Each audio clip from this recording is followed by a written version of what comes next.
Now listen, what I want to share with you is so profound. It's so profound, it will change the way you think. It will change your theology. It will change your perspectives. It will change your outlook on life. It will change the way you react to life and to certain category of persons. It's going to change the way you respond to life. It's going to change everything about you, especially as it relates to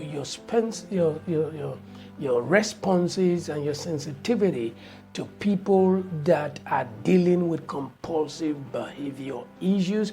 It's going to change the way you think and respond to sexual abuse and sexual abuse related issues.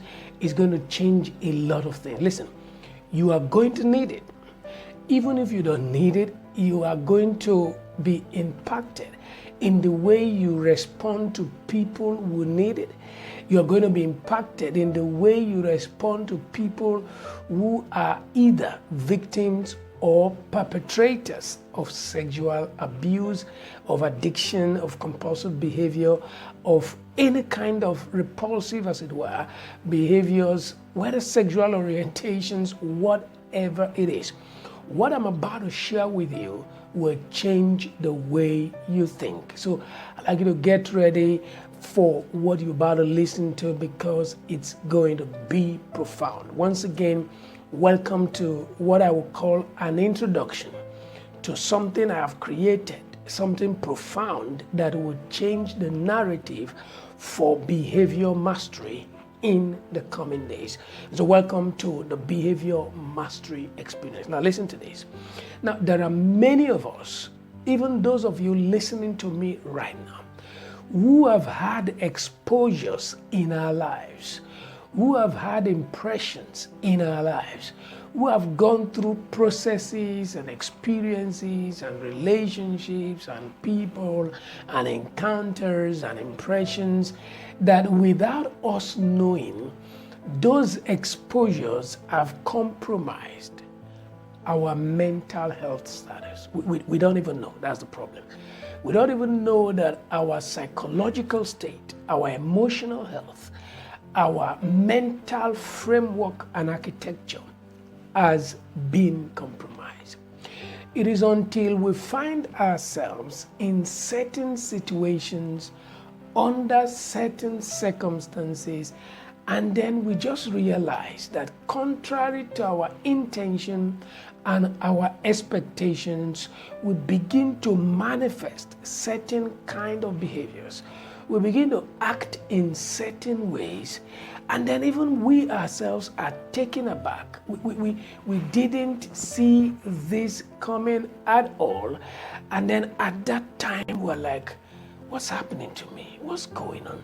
And then for some of us who are sincere, we fight back. We try to resist it. We try to deal with it. We try to overcome it. But over time, instead of overcoming it, we realize that we're now caving in. We're neck deep into it. We've been swallowed. We're drowning, literally. And before you know it, we literally cave in and become worse. We become demons, literally. We become beasts in ways and manners that we can't even explain. Unfortunately, for many of us, we do not understand, we do not realize sometimes where this started from. We do not understand what exposure is leading to what. And so we don't even know where to start. The biggest challenge is that you don't even know who to go to. The biggest challenge is that even the religious environment is not accommodating, is not friendly, does not even know what to do. A lot of the times they proffer solutions, they want you to do all kinds of stuff, fast, pray, do this, all kinds of activities that what even is worse is that after doing all of that religiously, you find it yourself. In fact, there are people who, after a fast, find out their condition. They begin to be more vulnerable to certain lifestyles, and it's frustrating. It's amazing. It's overwhelming. It's defeating. That's how a lot of us find ourselves. And imagine such persons moving around freely, living their lives normally like nothing has happened. Some of them hold titles in religious circles. Some of them are mentors. They're leaders. They occupy strategic positions. Interestingly, some of us are even role models to younger people. What is even enervating, what is even annoying, what is even defeating is that the very people we set out to help, the very people we set out to mentor, the very people we set out to protect, we end up damaging them, because it's the sequence. Damaged people damage other people. So we become risks, and that is why I said when I was starting, you may not need this, but you see, people around you might need it. And the sooner we begin to help to send this message across, the sooner we might realize that when we help them, when we protect them, we're protecting ourselves. Otherwise, they turn around, and if they don't damage us, they damage loved ones, they damage our kids, they damage our dependents, they damage those who look up to us. It is the reason why this is so profound. And some of the things I'm about to share with you are the thoughts, are the reasons, are the ideas that has warranted the creation of the behavior mastery experience.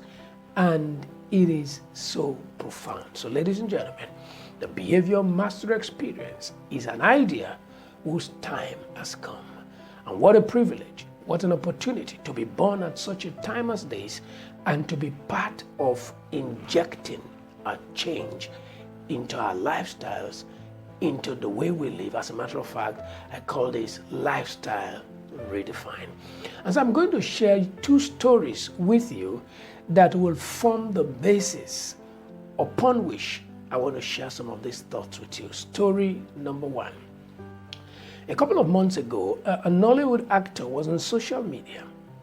She was literally raining curses and abuses on a pastor. Why? Because he sexually abused some minors, vulnerable children. He was supposed to be counseling with them and praying for them. But each time after praying for them and doing what he called prophesying on them, he took advantage of them sexually. He was telling them that through penetrating their anuses, he was transferring some kind of spiritual advantage to them and some kind of blessings on them. How does this make you feel? Outrageous. How does it make you feel? Annoying. How does it make you feel? Opprobrious. And of course, that's the reason why this lady was literally raining curses on him. The question for me is, what is your reaction to this? What do you think is the solution? What is it that we can do to stop the trend, to make sure things like this are nipped in the bud? What can we do? Think about it. Next story. Just recently, a friend of mine expressed her displeasure on social media as it relates to the rise in the number of adults that are taking advantage of teenagers. Just because these teenagers are big as it relates to their size. That is, they have plus size. So you have a teenage girl that's 13 years, you have a teenage girl that's 15 years, but she looks 20, she looks 25, she looks big. And then you have these people who are supposed to be their teachers, who are supposed to be their mentors, Sunday school teachers, heads of departments, people they literally look up to. They go to them, please guide me, do this, help me with this. And then you see the same people that's supposed to guide, that's supposed to help, that's supposed to give them the help that makes them become better, begin to throw sexual advances at them. Begin to ask them out. And these kids are like, I don't get this. And so they go to this mentor, and then she's literally taken aback. What was going on here? And so she began to express her displeasure about this. And she's like, a minor is a minor. Size or no size. For crying out loud, mentors, uncles, aunties should be reasonable enough to know their limits, for crying out loud. The question is, what's your take on this? How does it make you feel? Angry? How does it make you feel?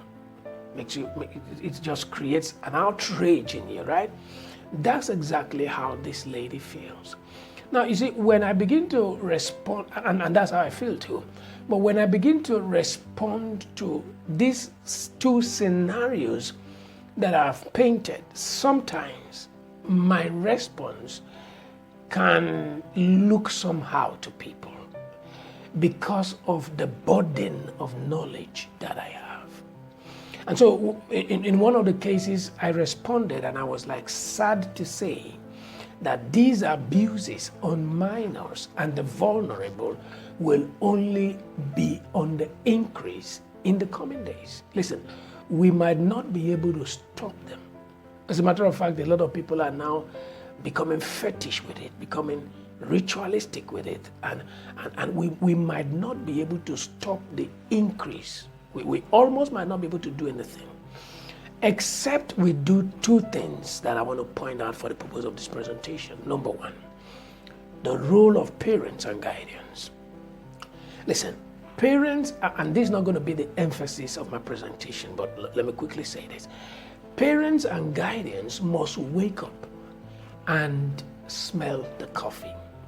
We must begin to prepare our children and our words with what I would call anti-predator modeling, preparing these children for what to expect, how to respond, how to report, how to react, what to do, so that we can put these predators out of business. If we don't prepare, listen, we can take these people to court, we can prosecute them, we can do all kinds of stuff. It ain't going to stop them. It ain't going to reduce the number. It ain't going to reduce the occurrence unless we go back and prepare these children. The more equipped our children are, the more these children will be able to frustrate the advances of these people and send them out of business. It's going to be amazing. And so if every parent sits up and in every family, children begin to know what to do and they're protected, they know how to speak out, they know how to say no, they know when certain advances are not acceptable, they can identify red flags, they can raise an alarm, they know what to do. These predators are going to get out of business. Listen, I was sexually abused before I could even get to 9-10 years. And the funny thing about it is that I didn't even know I was abused. I didn't even know what happened was an abuse. I didn't even know what happened was not acceptable. I didn't know what happened was repugnant to public law and justice. I didn't know that it was a bad thing that was done to me. And so I just did it and walked away like nothing happened, didn't raise no alarm, didn't report to nobody, didn't cry for help, nothing,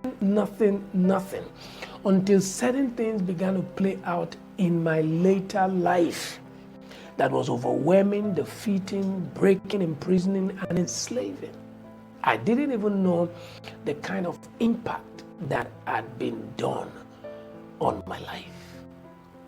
If my parents had prepared me, trust me, the outcome would have been different. Even if this person forces himself literally on me, at least when I came back, I raised an alarm and something would have been done about it. The chap just took me to their own floor, took me into his own room, got himself nude, and then asked me to begin to suck his dick. And that's what I did. I didn't know what it was. So until we begin to change the narrative from this point, nothing is going to be different in the frequency, occurrence, and continuity of what we're talking about. Next, I want to talk to you about the law of impressions. Listen, and listen very well at this point. Number one, if you have ever been a victim of sexual abuse or sexual exposure, hear this, chances are that you will later in life damage other people. Profound.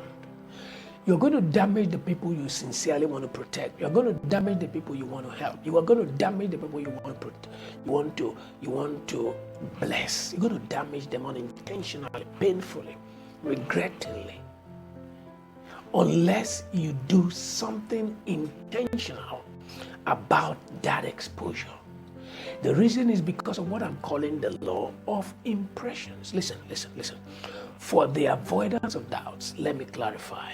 When I talk about sexual abuse or sexual exposure, I do not mean necessarily that probably you have been abused. You have been the victim directly of this abuse, or you have even participated. No, it's beyond that. That's an advanced stage. I'm saying that you have just been made to see, you have just been made to observe sex or abuse perpetrated in ways and in manners that you ought not to see, probably on other people. But you've seen it, you've heard it, and you don't even know that there are impressions, lasting impressions. Patterns are created. In fact, patterns have been set in motion that will speak later in the course of your life. You don't even have no idea. It's still that little exposure that you think nothing happened. It's going to replicate, it's going to duplicate, it's going to be something that is going to become a pattern, an endless cycle. Unless something is done about it, you'll be shocked at what you will exude, what you will manifest, what you will play out under certain circumstances in the coming days. This is profound. And can I suggest this? Listen, you see all I've just shared now? Don't confuse it with being born again or with new birth. No. No misconceptions. Don't do that. Don't confuse new birth with this. Listen, many of us become born again and do nothing, practically nothing in particular about these exposures. And then we find ourselves in certain circumstances in the coming days, and our actions and our reactions begin to betray our sincerity. Even the people who led us to Christ, who discipled us, did nothing, guided us to do nothing about it because they didn't even understand the power of impressions, of patterns, and of circles. And please, when I talk about patterns, circles, and impressions, don't mix it up with ancestral curses, generational curses. No. I don't want you to get to spiritualize some things and mess with this. Listen, I'm talking about the power of the human mind. Let me use print technology to illustrate, see if I can illustrate that. Listen, in print technology, there is what is called impressions. When you talk about impressions, you are talking about indentations. You are talking about text patterns that are inscribed or on a lithographic or lithographic surface, which we call plates. These plates, they are fixed into machines. Some of the machines are called Getsetner. Some of the machines are called code machines. They're fixed into these machines, and then ink. These machines are ink loaded, and then these plates, which have these indentations upon or on them, then papers, hundreds of thousands of paper sheets are run through those machines as many times. And as many times as papers run through those inks, those indentations begin to be imprinted on the papers. It is what you call your books, your invitation cards, your graphic designs, whatever they are. These things begin to create impressions. So these patterns are there. They are so powerful, they can reproduce themselves in 1,000,000 sheets of papers. That's how powerful these indentations are. That's how powerful these impressions are. Powerful. they're literally cast there, solid, and continue to influence every paper that comes in its look. Listen, that's exactly how the human eyes function. That's exactly how the human mind functions. Listen, the human eyes, the human mind are some of the most impressionable, photographic creations of God. I'm telling you. It is the reason why Jacob was instructed in a dream by an angel that to get those animal husbandry, to get them to reproduce a certain pattern of offspring, Jacob had to take those cows or goats or whatever, sheep, whatever, take them to the stream, draw the pattern he wanted them to reproduce as offsprings. And then when he drew the pattern, as those animals were mating, he made them to be looking at those patterns. And whatever those animals were seeing was directly reproduced, impressed, indented on their offsprings. So when he wanted them to produce striped offsprings, he made them look at stripes, and they reproduced stripes. That's how powerful human vision, human mind is. The next step is that there is also the effect of first impressions. The effect of first impressions are so powerful. It's like those plates. After you've made the first impression, you can't reuse those plates. If you want to make a different design, you need a different plate.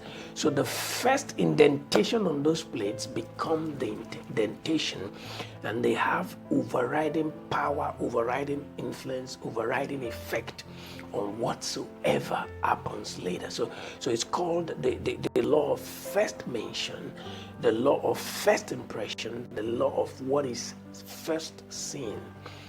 This is so powerful.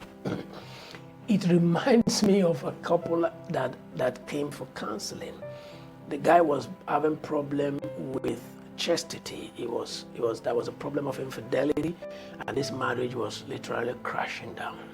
And then in coming, I began to look at the case. Now, usually when I counsel with people in behavior issues, I take you back. Yes, this is what you're dealing with today, and we're looking at creating a better tomorrow. But to be able to change today and create a better tomorrow, usually I take my clients to their past. There is always something that has happened yesterday, whether beknown to you or unbeknown to you, that is influencing your actions today that will mess up your future tomorrow. So I take the memory lane.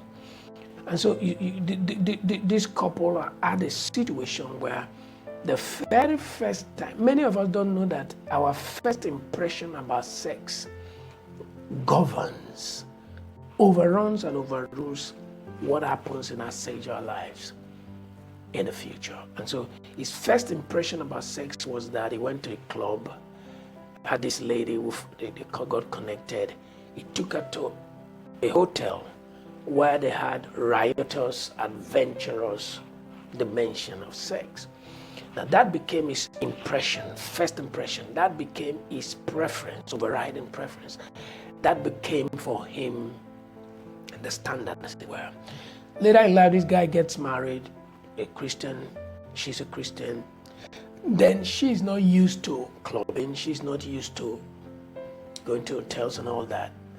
But because that has become the template, the indentation on his mind as to what gives him the height of pleasure, unless his wife goes with him to the club or to the hotel to have that riotous sex, he doesn't feel satisfied. He doesn't feel fulfilled.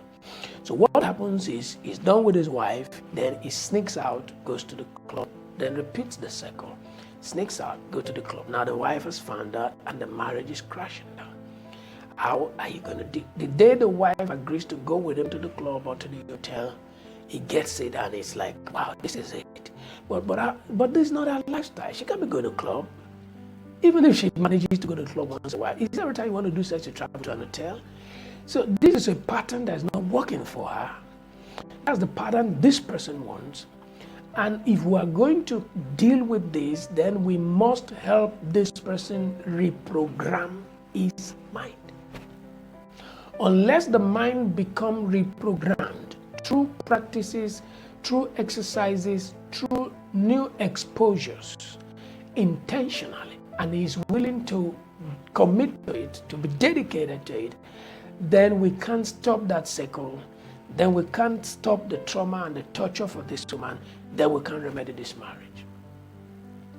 And it might take more than prayers and just counseling.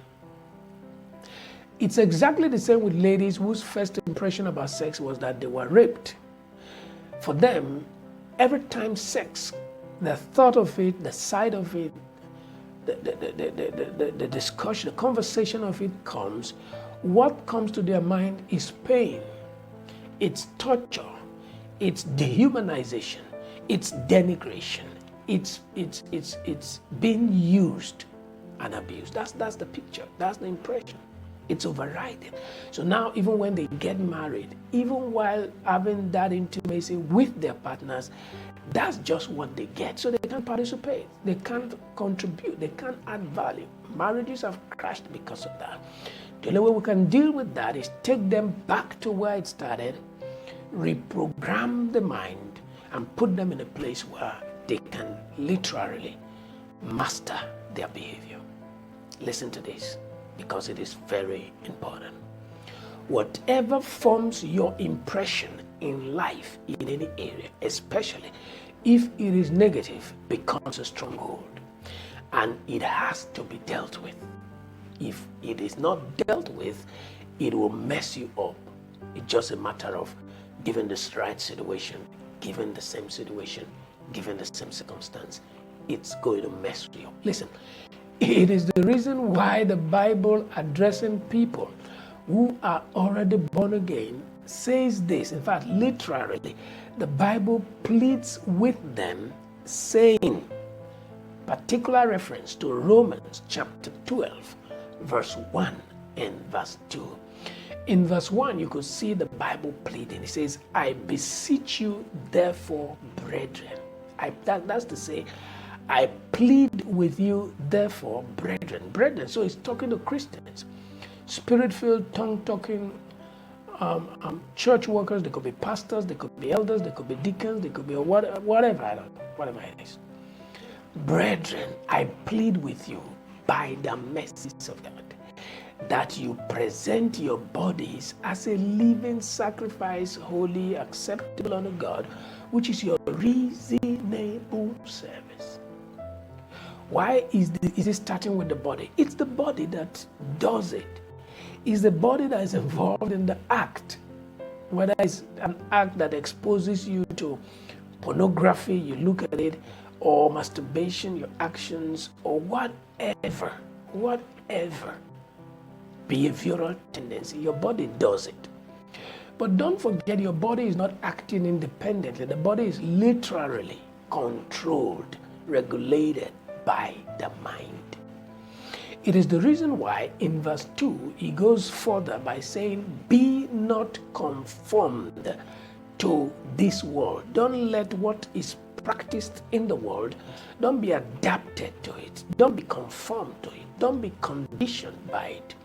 Don't be conditioned by your exposures and by the things that have been impressed in you. It says, on the contrary, he said, but be ye transformed. How? By the renewing of your mind. By the reprogramming. So talking to born-again Christians, he's saying the new birth will do no good unless you use the resources that have been provided by the new birth to reprogram your mind, to reprogram the impressions, to reprogram the exposures. These things don't happen, they're not automated. They are responsibilities. They are things we must do. And unfortunately, Oftentimes, we don't have the skill set, the capacity, the knowledge base to be able to do this reprogramming ourselves, unless, first of all, we are led, we are guided, we are shown the way, we are disciplined or discipled by people who have the know-how. It's the reason why we have gifts in the body of Christ. So the Bible begins to plead with us to reprogram our minds. Listen to me. The new birth happens in the human spirit. It now places responsibility on the recipient and those discipling us to guide us to use these resources that have been provided by the new birth to now transform our minds, to now reprogram our minds.